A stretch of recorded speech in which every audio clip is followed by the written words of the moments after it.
Hey, I'm Lance Calvert. Welcome to the Retail Fix It podcast.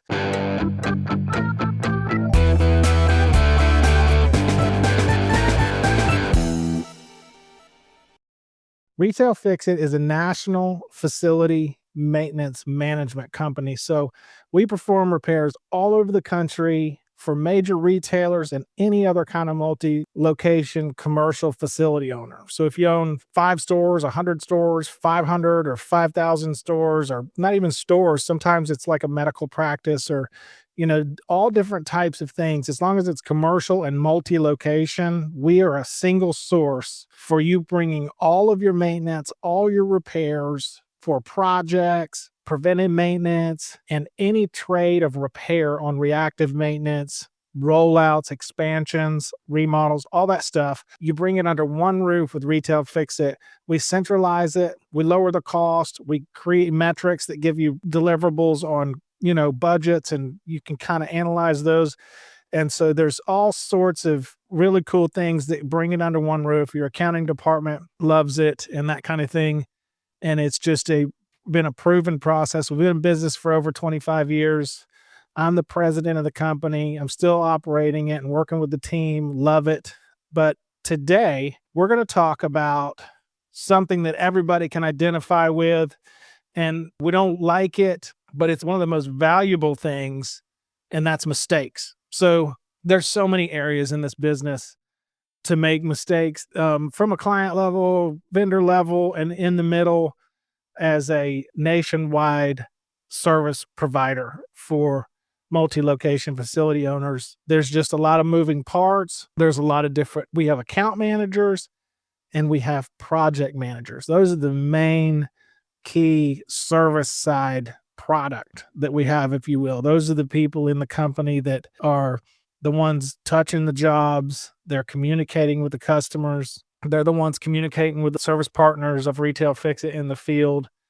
They're the ones that are making decisions that cost money, save money. They're the ones making decisions on who the provider is, the best choice provider, when they're allotted approvals to go do things. There's a lot of power for success and failure, potential failure. Obviously, we want to mitigate that, but those aren't the only places, but those are places of vulnerability that impact everybody involved. We all make mistakes, and it's just really important to know how to capitalize on that, gain personally from it, what can really supernaturally almost be done about it that can propel you, and how to learn from it and move on and that kind of thing. So, I think of projects really when I think of mistakes, because in this industry, when customers start to award a national facility management company like Retail Fix It projects,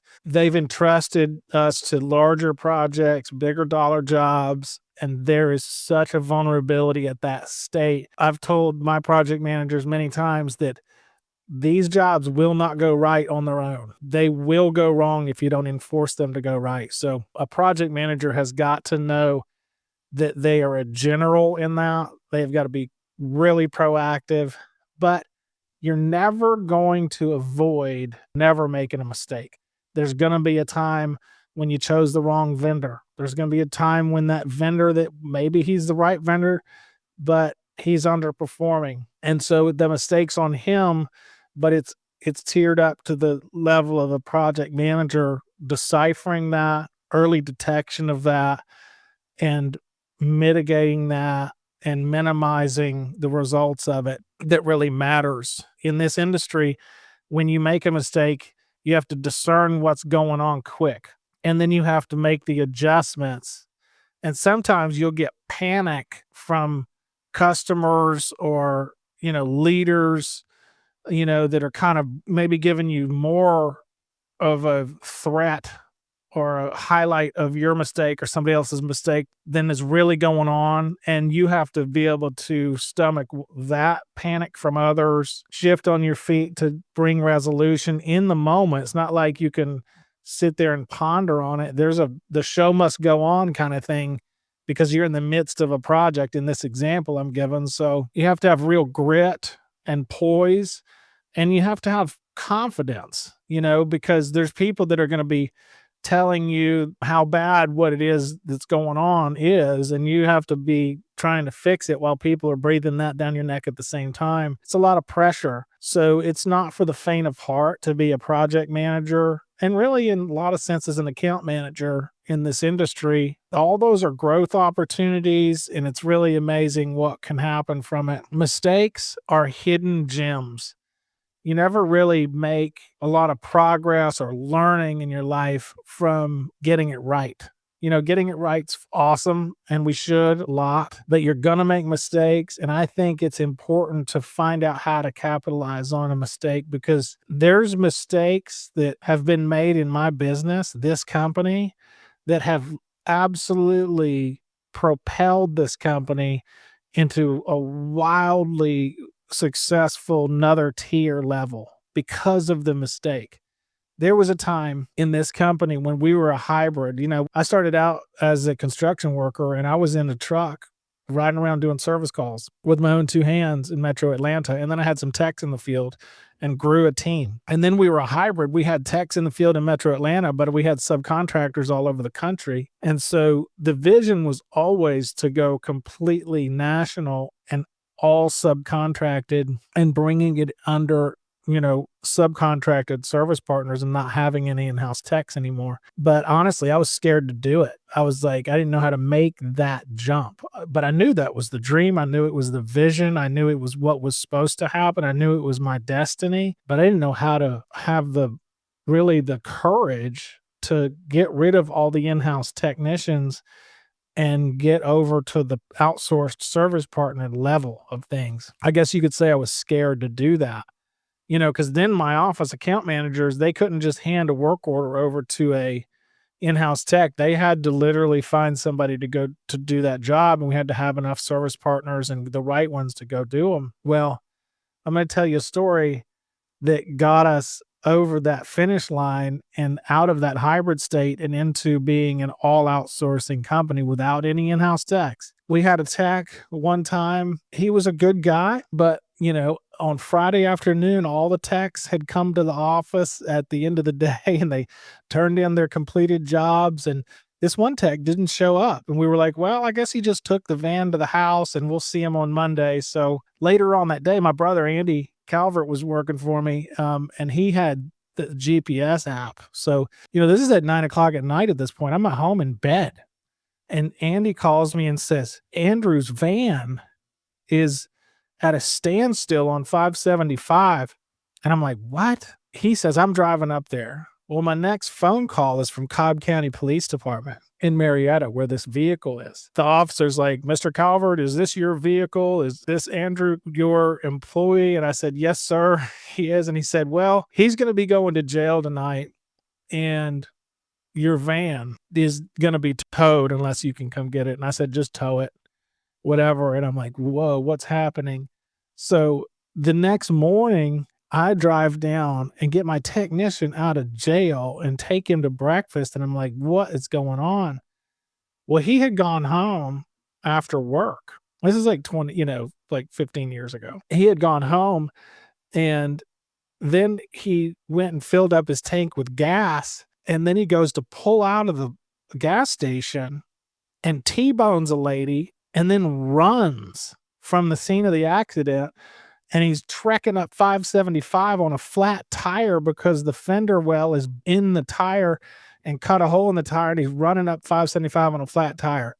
I have no idea, but obviously he didn't have a job anymore. I felt sorry for him. I don't know why he made such a stupid mistake, but I wanted to know if this lady was okay. We found out she was fine. I was scared to death. I thought I was never going to have commercial automotive insurance again. I didn't know what to do. I was sort of panicking because, this is a bad situation. I didn't know if this lady was dead or alive at first. It was a devastating blow. I mean, in business, you have a little troubles. Every week there's trouble if you're a business owner, and you're always in the business of minimizing and keeping everybody cool and putting out fires. That's always happening. Well, you're always kind of waiting for this big victory, because there's always problems. You're waiting for the really smooth week or some big awesome thing to happen. And then when in the midst of trouble, this huge trouble comes instead of the victory, it can get you in a spot mentally, And so I was just devastated, because I'm always trying to talk these in-house technicians up and into being more responsible and things. And now here he is completely tanking like a villain, running from the police. It is embarrassing.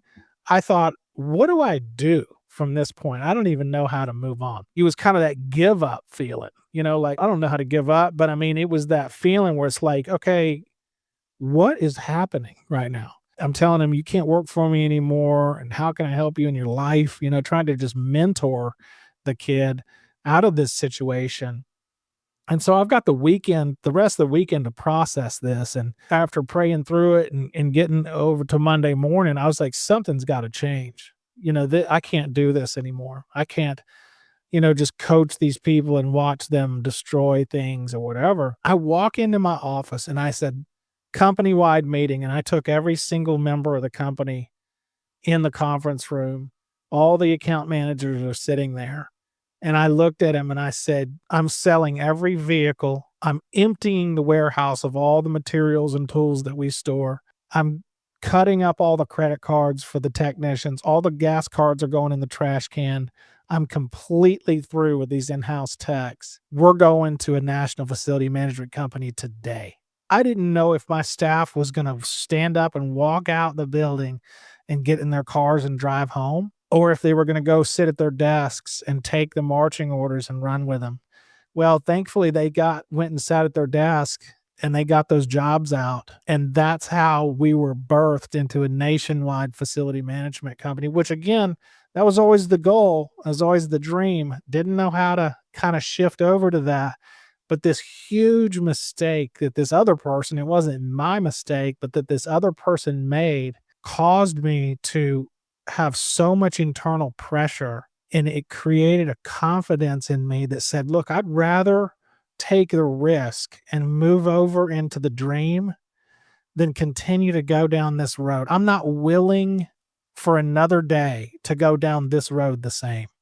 And so what looked like a absolute no-win situation for me, because again, I don't know if this lady that got hit by the van is about to sue me for being paralyzed at this point. I hadn't heard from her yet. A lot of things are still unknown, and I'm over here dealing with this. It was a good kid. I don't know. It was a disastrous mistake, terrible choices that he made. The story is that pressure from that mistake, that failure, that big cataclysmic problem was one of the most monumental positive things that ever happened in my life. And it pressured me into having the courage to go forward and begin the journey of truly being a nationwide facility management company. So if you're going through something, whether it's your own mistakes or whether it's a mistake that somebody else made, find out where the diamond is in that, where the blessing is in it, because it's in there. And it's applying pressure to your life for something really cool to happen. Learning from mistakes, absolutely. Applying what you learned, 100%. There's a proverb that says, forgetting those things which are behind me and pressing onward to the upward call of God in Christ Jesus. And that's really what it's about. Don't mull over your mistakes and get yourself in a ditch. The way to get yourself in a ditch about making mistakes is to be focused on yourself. When you make a mistake, you got to start working on the resolution of it and how you can solve it, mitigate it, fix it, and move on from it. You'll never grow if you don't take risks in your life. The more risks you take, the more mistakes you're going to make. But I'd rather make a mistake through risk taking than play it safe and get nowhere in life. So take risks, make mistakes, but don't take yourself too seriously in the mistakes. Don't be too hard on the others that made the mistakes. Be willing to listen, get advice from people, learn from the mistakes, but look for the blessing in it, because literally We serve a God that's good enough. And some of the biggest blessings in your life will definitely come from disasters and calamity. So keep yourself out of the focus on self, focus on the goal, fix the problem, learn, move, keep moving. Don't stove up and solve what the problem is, but let that pressure that comes on you from that mistake, whether it's your mistake or the mistakes of others, let that pressure, purge you to a place of desperation where you can hear more clearly from God and find out what is supposed to be transforming in your life from it. Because the transformation that's needed for you to go to the next level in your life is in the pressure that comes from problems that happen in your life. I can tell you that you're not going to learn very much at all from getting it right all the time, but you're going to learn a tremendous amount in the mistakes and from the pressure of those. So look, your soul knows when you're playing it safe and not getting anywhere because you're dry. The well is dry. You're thirsty for adventure. You're thirsty for change. You're desiring something exciting to happen. You know you were born for such a time as this. You know you were born for more than what you're experiencing.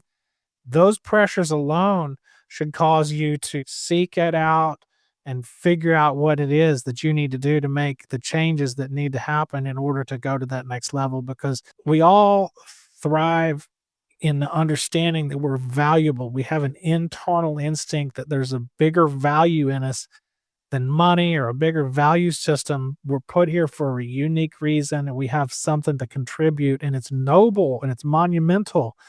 And you don't feel that way every day. You don't understand why you have this internal emptiness that the day isn't really satisfying you in. And so there's a draw on your spirit all the time. There's a continual draw in you that says, man, I know that this isn't it.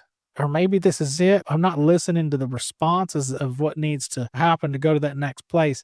And that's where trouble is used, in your life to pressure you into forcing you to make those adjustments. I'll tell you another one real quick that was another huge, wonderful impact for our business, but it was a problem that we can all relate to: COVID.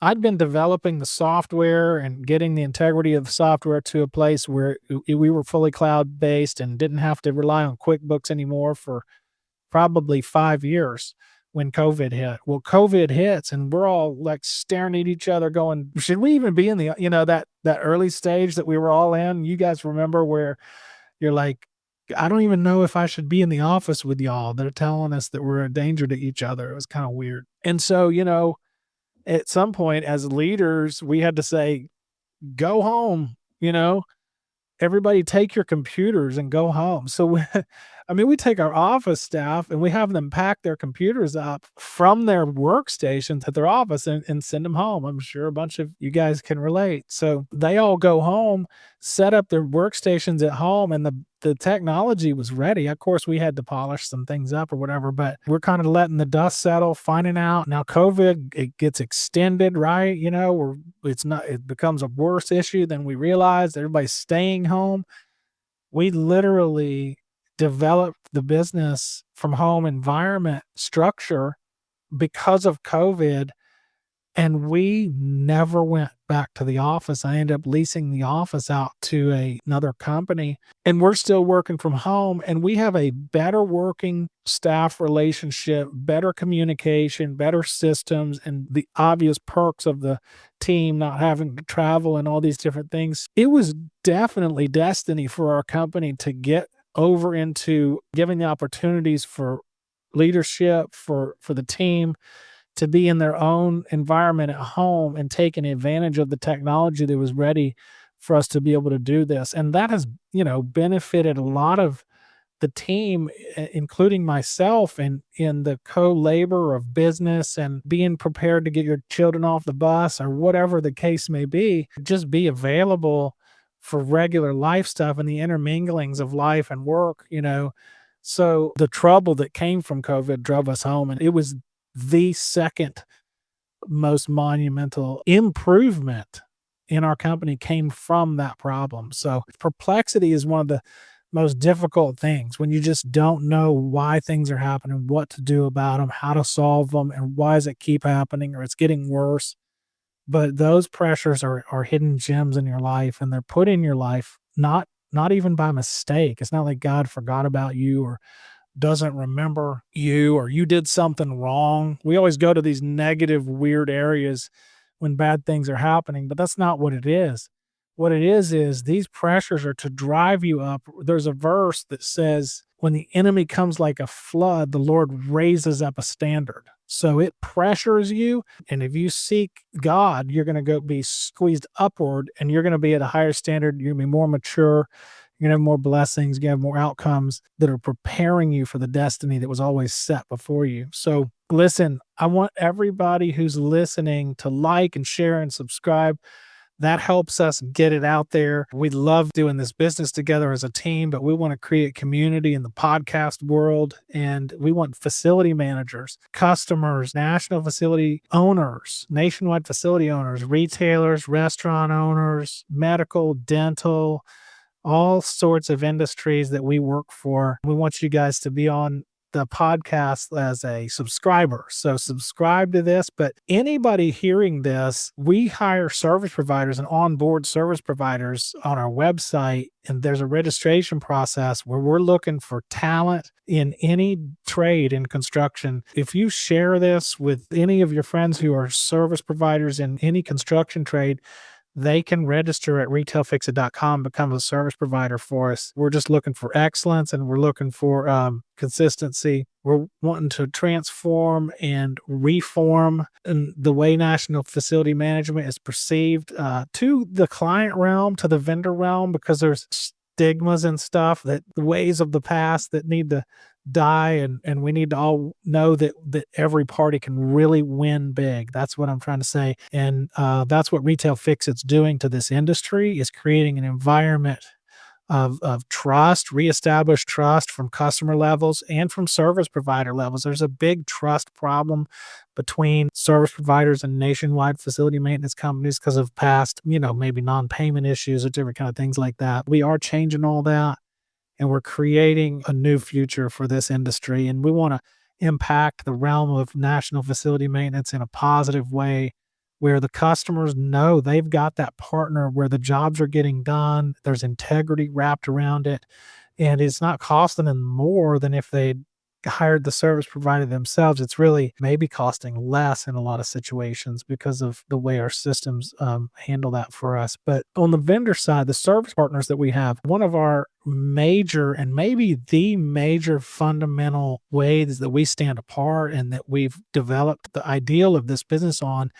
is taking outstanding service partners, service providers in various trades across the country, sourcing them, onboarding them, and giving proper treatment to the right service providers, to empowering them and making their job easy, and in a trust realm of early payment and being able to hear them and listen, but making the system easy for them. They're not reluctant or begrudging to work, for our company, but rather the opposite. They're excited, empowered by it, and feel that. They hear that, but they also see that we're delivering an opportunity for that. And so what that does is that creates service providers who want to work for us, and that streams in lower cost from them because they're not giving us like grudge costs because of hard systems and mistreatment and stuff. And that's a real thing. So you can tie it into as our main focus, because that's contingent upon really good systems. It's contingent upon our attitudes towards people and our consistent heart towards people and how to serve in that way. And so it's pretty monumental part of our business model. So if you can do projects and small repairs for multi-location facility owners with high quality, consistently with low cost or reasonable cost, that's all they're looking for. And they'll keep you, and they're keeping us, and we're keeping them, and we communicate that, and we're enjoying the consistency in that. And that's how we do it. So God bless you, and thank you for listening to the Retail Fix It podcast.